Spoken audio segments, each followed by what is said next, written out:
Good morning students. So from today we are starting our first lecture, that is resolution of forces. So what is mean resolution? Resolution is nothing but a splitting single force into its components. When we replace a single force by its components, the effect on body will be unchanged. That is the principle of resolution. Here you can see that single force having magnitude F, it can be replaced by its two components, that is F1 and F2, as effect given by single force F on body will be same as effect given by F1 and F2 on body. Resolution can be done by different methods. There are basically two methods, that is perpendicular resolution and non-perpendicular resolution. When a single force is resolved into two components having angle in between 90 degree, such a resolution is called as perpendicular resolution. If angle varies rather than 90 degree, such a resolution is called as oblique resolution or non-perpendicular resolution. Perpendicular resolution can be called as rectangular resolution. Let's see first method, that is perpendicular resolution. When a single force is replaced by its components along the x and y axis, such a resolution is called as perpendicular resolution. Here you can see the force having magnitude F and is in first quadrant, making an angle of theta with x axis. Resolution of this force along the x and y axis can be f of x and f of y. What is mean f of x? So f of x is nothing but component of force along the x-axis, and f of y is nothing but components of force along the y-axis. F of x in this case is f cos theta and f of y in this case is f sin theta. These formulas varies according to position of force and according to angle with reference axis. Now let's see various cases according to position of angle and force. So first case is an angle adjacent to x-axis. Let's see first diagram. When force is in first quadrant and the angle made by force is with x-axis. In this case, value of f of x is plus f cos theta and value of f of y is f sin theta. Let's see next diagram. The force is in second quadrant and angle made by force with x-axis. In this case, f of x is minus f cos theta and f of y is plus f sin theta. If force is in third quadrant and angle is made with x-axis. In this case, f of x is minus f cos theta and f of y is minus f sin theta. If force is in last quadrant and is making angle with x-axis, in this case f of x is plus f cos theta and f of y is minus f sin theta. So why this happen? For this you can remember one trick, that the angle made by force with reference axis, the reference axis always taken as cos theta. You can see here the angle is made with force and x-axis. So x component of force is taken as cos theta. You can see here the angle made by force is with x-axis. So x component of force is taken as cos theta. Here the angle is made by force with x-axis and it is in third quadrant. So f of x is again taken as f cos theta. Now second case, when angle is adjacent to y-axis. So when force is in first quadrant and the angle made by force is with y-axis, in this case the f of x is taken as plus f sin theta and f of y is taken as plus f cos theta. If force is in second quadrant and angle is made with y-axis, in this case x component of force is taken as minus f sin theta and y component of force is taken as plus f cos theta. If force is in third quadrant and angle is made with y-axis, in this case f of x is taken as minus f sin theta and f of y is taken as minus f cos theta. If force is in last quadrant and angle is in between force and y-axis. In this case, f of x is taken as plus f sin theta and f of y is taken as minus f cos theta. Now let's see here, some forces are having the minus sign, some having the plus sign. So for this you can remember one trick, that when forces are moving in right side you can take plus sign, when forces are moving in left side you can take minus sign, when forces are moving in upward direction you can take plus sign, and when forces are moving in downward direction you can take minus sign. If angle is made with reference to x-axis, you can always take x component of force as a cos, and if angle is made by force with reference to y-axis, you can take always y component of force as a cos theta. So basically this is the perpendicular resolution. And remember, after that we are studying the composition of force in chapter. In this chapter we are finding resultant of force system. For that you can remember a simple formula for perpendicular resolution. The resultant is find out, or single force is find out by formula square root f of x square plus f of y square, and direction of force or resultant by formula theta is equal to tan inverse f of y by f of x. So this is the word perpendicular resolution. In next lecture we will study so second method is non-perpendicular resolution. Let's consider a single force having magnitude f. Angle made by this force with reference x-axis is alpha and reference y-axis, or we can call it as first axis is alpha and second axis is beta. Now we have to resolve this force along the line 1 and 2. If we observe here, the angle between line 1 and 2 is other than 90 degree, so that this resolution is called as non-perpendicular resolution. For resolving such a force in axis which are rather than making angle 90 degree, we can use a law, that is sine rule. For that you can draw a diagram here. Let's see, this is the axis 1, this is our single force having magnitude f. Angle made by this force with line 1 is alpha and second line is line number 2. So we have to resolve this force along line 1 and along line 2. For that we can try to convert this diagram into a parallelogram. For that, draw a parallel line for line 1 in upward direction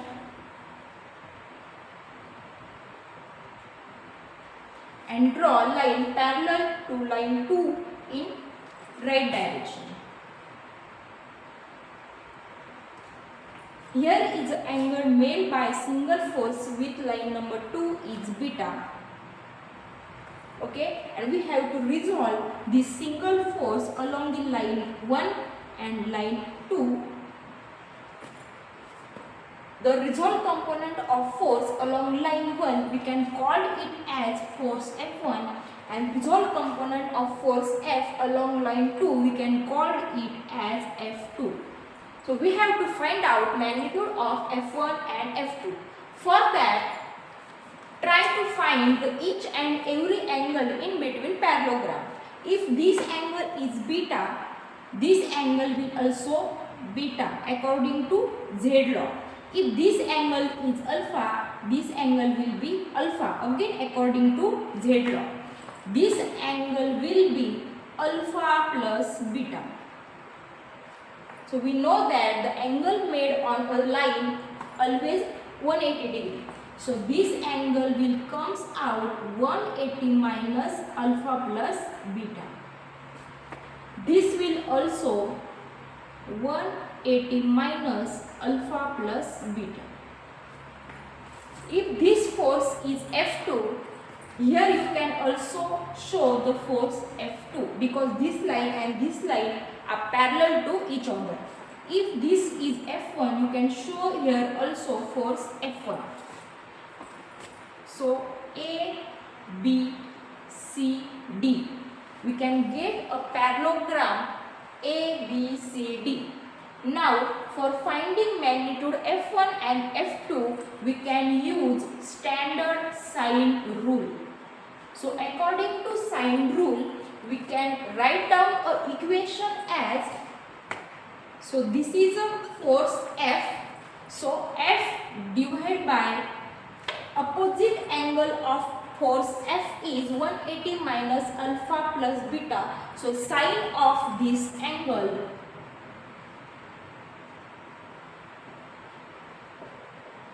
is always equal to ratio of F1 divided by sine of opposite angle of F1 is beta. So write down here as a beta. F2 divided by opposite angle of F2 is alpha. So sine alpha. So this is a sine rule which is used to find out different magnitude of forces or angle of forces, and this sine rule is used to find out the components of non-perpendicular resolution. If we have to find out magnitude of F1, you can write as F divided by sine 180 minus alpha plus beta multiply by, this will multiply sine beta. If we have to find out magnitude of F2 force, we can write as F divided by sine 180 minus alpha plus beta multiply by sine beta. Sorry, sine alpha. Okay. So these are the standard formulas you can use directly to find out magnitude of F1 and F2. So this is a method for finding components of forces in the case of non-perpendicular resolution, and this is basically a sine rule. Thank you. Now third method of resolution is resolution of force into its parallel components. So this method comes under non-perpendicular resolution. Single force is resolved into two forces which are parallel to each other. Let's consider a diagram. So O is a single force from our main force, that is F force. If we have to resolve this force along the line 1, 1 and along the line 2, 2, we can follow this method. So for that, let's consider single force is having magnitude F. This force is acting from point O at a x distance. Then the line 1, 1 is at distance of x1 from point O, and line 2, 2 is at x2 distance from point O. We have to resolve this single force on line 1, 1 and line 2, 2, which are parallel to each other. For that, we have to find in first step resultant of these forces. So resultant of this force system can be written as F is equal to F1 plus F2. As we are replacing single force by F1 and F2, so F you can call it as a resultant, and resultant always shows same effect as by its component forces. So we have taken here a equal sign. F is equal to F1 plus F2. F and F1 plus F2 will give same effect on body, so that F is equal to F1 plus F2. So this is our first equation. Now by using Varigno's theorem,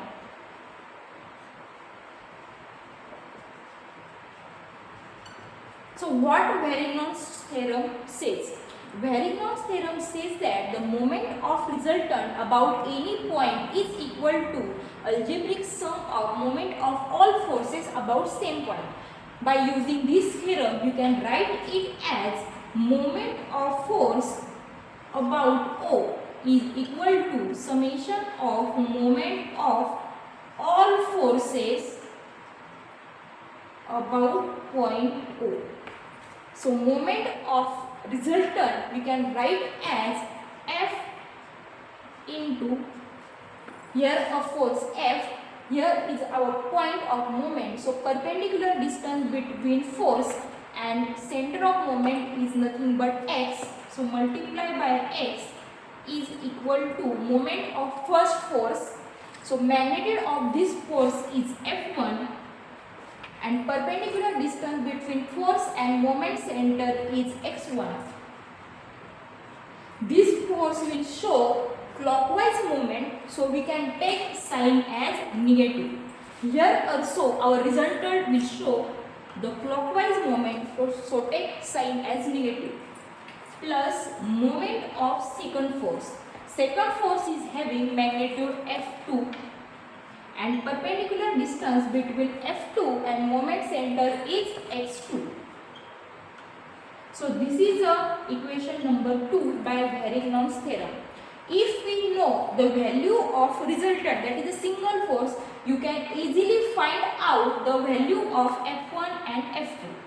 If you have to find out the position of F1 force from point O, you can also use this equation. So this equation can be used to find out magnitude of component forces, position of component forces, magnitude of resultant and position of resultant from point O. So this equation can be used to find out number of components. So this method is nothing but resolution of force into parallel components, and by using this equation you can find out magnitude of F1 and magnitude of F2. Thank you.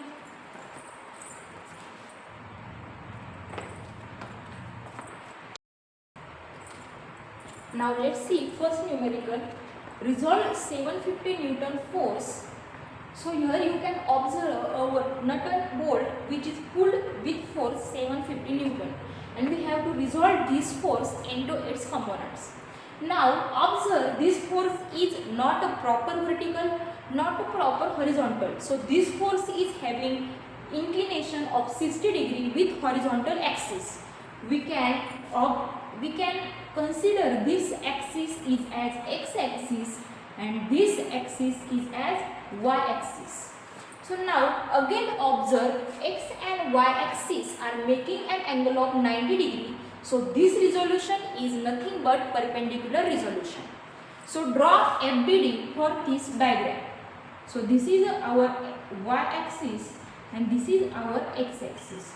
This is a force having magnitude 750 Newton and angle made by this force with x-axis is 60 degree. Now resolve this force along the x and y-axis as f of y and f of x.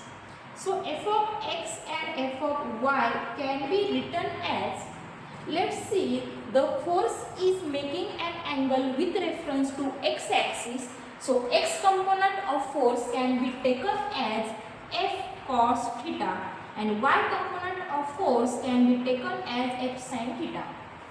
F of x is moving in leftward direction, so take a sign as minus. Fy force is moving in upward direction, so take a sign as plus. So now put values in equation.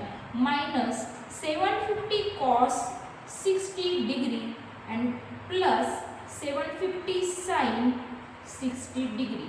You can put these values in calci and you can easily find out the answer of the two components, that is fx and fy. We can resolve 750 force into f of x and f of y by this method. Thank you. Now let's see second numerical. Resolve 200 Newton force along U and V. So let's observe the diagram, whether it is perpendicular resolution or non-perpendicular resolution. If we read the question, they have told that resolve 200 Newton force along U and V. Means components of 200 Newton force will act along U and V. So here is a U line and here is a V line. Both lines are making angle rather than 90 degree. So this is nothing but example of non-perpendicular resolution. And for non-perpendicular resolution, we use sine rule. For sine rule, we are trying to convert this diagram into a single parallelogram. For that, remember one trick always, that the single force or main force always must remain at the diagonal position of parallelogram. So by keeping this thing in our mind, try to make the parallelogram. Firstly, you can draw the parallel line for U line. So here you can start drawing the parallel line for U line.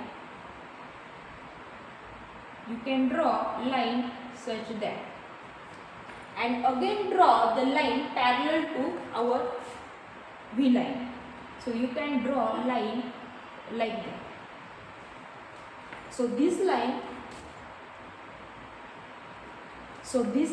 and this line both are parallel to each other, and this is nothing but line showing force Fv. So we can write notation as Fv. So this line and this line are parallel to each other. If force Fv is shown on this line, you can also show force Fv on this line. If the force is acting on U line is denoted by Fu, then you can also write here a force Fu. Now try to find the angle in between parallelogram. If this angle is 60 degree, according to Z law, this angle also comes out 60 degree. Now we have to find out this angle. For that, you can observe here the angle on the line always 180 degree. So addition of 60 degree plus 40 degree is 100 degree. So remaining angle will comes out as 80 degree. So according to again Z law, this angle comes out as 80 degree. Now we know that the sum of angle of triangles is always 180 degree. So we can also find out this angle as 180 minus 80 plus 60 degree. So this angle is come out as 40 degree. 80 plus 60 is nothing but 140. 140 minus 180 is 40 degree. So this angle is 40 degree, and this angle will also comes out as 40 degree. Now use sine rule in this diagram. So by sine rule, try to write an equation. So here is our main force, that is 200 Newton force, divided by sine of opposite angle is 40 degree, is equal to Fu divided by sine angle of opposite to Fu is 80. So sine 80 is equal to Fv divided by Fv is here. So opposite angle is 60 degree, sine 60. Now we have to find out the components of force along U and V, and we are given notation the component of force along line U as Fu and component of force along line V as Fv. So we can find out value of Fu as 200 divided by sine 40 degree multiplied by sine 80 degree, and Fv as 200 upon sine 40 degree multiplied by sine 60 degree. You can directly put these values in calci and find out value of Fu and Fu, which will having the unit as Newton. Thank you.